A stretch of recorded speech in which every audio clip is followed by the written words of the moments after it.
Hi there, Mr. Bistimi. Hi Justa, what is a famous singer like you doing in my classroom? Since there is a surplus of singers in the market, the demand for me decreased. Thus, I become a microeconomics professor. My first lecture is on exclusive unionism. Can you please teach me what that is? Because I have no idea. Ha, if you were born in Bukovic, you would be an expert. Of course I'll teach you. So what is exclusive unionism? The practice of a labor union of restricting the supply of skilled union labor to increase the wages received by union members. The policy is typically employed by a craft union.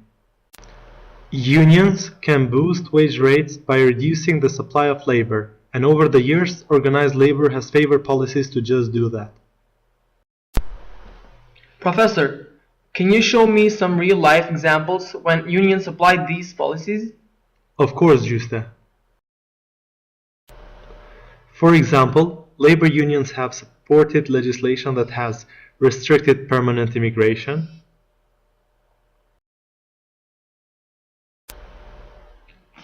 reduced child labor,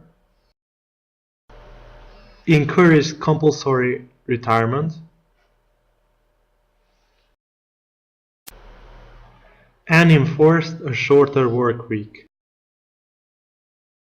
Moreover, certain types of workers have adopted techniques designed to restrict the number of workers who can join their union. This is especially true of craft unions whose members possess a particular skill such as carpenters, brickmakers, or plumbers. Craft unions have frequently forced employers to agree to hire only union members, thereby gaining virtual control of the labor supply.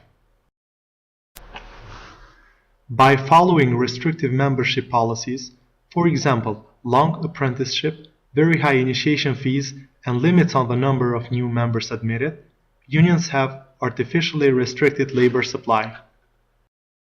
By reducing the supply of labor, say from S1 to S2, through the use of restrictive membership policies, exclusive unions achieve higher wage rates, WC to WU. However, restriction of the labor supply also reduces the number of workers employed, QC to QU.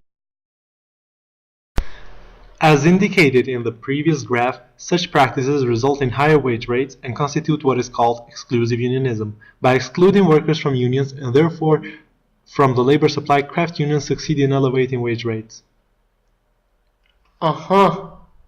Now I see. But Professor, who applies this craft union model, and what do they seek to achieve? Good question, Justa. The craft union model is also applicable to many professional organizations, such as the American Medical Association, the National Education Association, the American Bar Association, and hundreds of others. Such groups seek to prohibit competition for their services from less qualified labor suppliers. One way to accomplish that is through occupational licensing.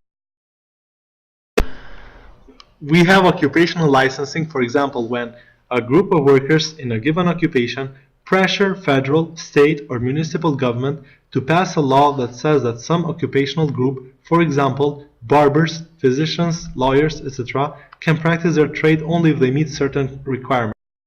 Mr. Besnik, you mentioned certain requirements. Which are these requirements?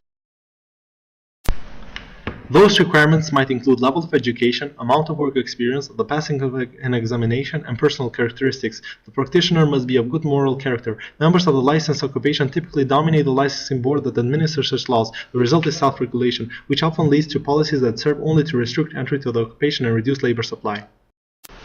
So, which is the main goal of licensing?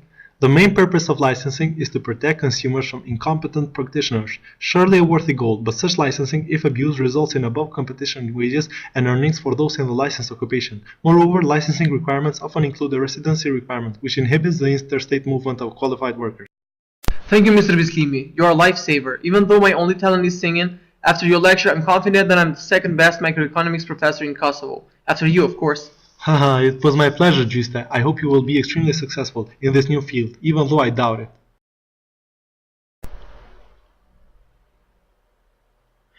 Whew, good thing that's over.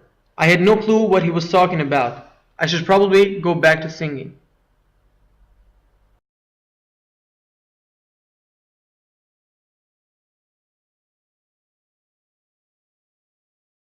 Created using Powtoon.